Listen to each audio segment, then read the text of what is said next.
ನಮಸ್ತೆ ಟಿವಿ 20 ಕನ್ನಡ ವಾಹಿನಿಗೆ ಸ್ವಾಗತ. ಬೆಳಗಾವಿಯಲ್ಲಿ ಪುರಸಭೆ ಕಚೇರಿಗೆ ಲೋಕ ಅಧಿಕಾರಿಗಳು ದಿಢೀರ್ ಭೇಟಿ ಕೊಟ್ಟು ಪರಿಶೀಲನೆ ಮಾಡಿದ್ದಾರೆ. ಬೆಳಗಾವಿ ಜಿಲ್ಲೆಯ ಸವದತ್ತಿ ತಾಲೂಕಿನ ಮುನವಳ್ಳಿ ಪಟ್ಟಣದ ಪುರಸಭೆ ಕಚೇರಿಗೆ ಭೇಟಿ ಕೊಟ್ಟು ಮಹತ್ವದ ದಾಖಲೆಗಳನ್ನು ಪರಿಶೀಲಿಸಿದ್ದಾರೆ.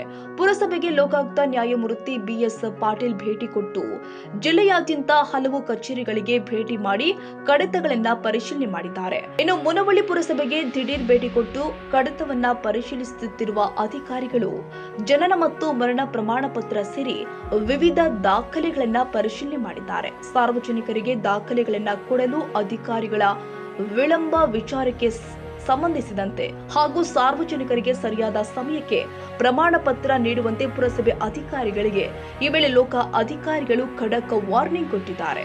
ಲೋಕಾಯುಕ್ತ ಎಸ್ಪಿ ಹನುಮಂತರಾಯ ಮತ್ತು ಸಿಪಿಐ ಅಡಿವೆಪ್ಪ ಬೂದಿಗೊಪ್ಪ ನೇತೃತ್ವದ ತಂಡದಿಂದ ದಾಖಲೆ ಪರಿಶೀಲನೆ ನಡೆದಿದೆ. ವೀರೇಶ್ ಬೆಣಚಿನ ಮರಡಿಮಠ್, ಕರ್ನಾಟಕ ರಾಜ್ಯ ಮುಖ್ಯಸ್ಥರು, ಟಿವಿ 20 ಕನ್ನಡ ನ್ಯೂಸ್, ಸವದತ್ತಿ.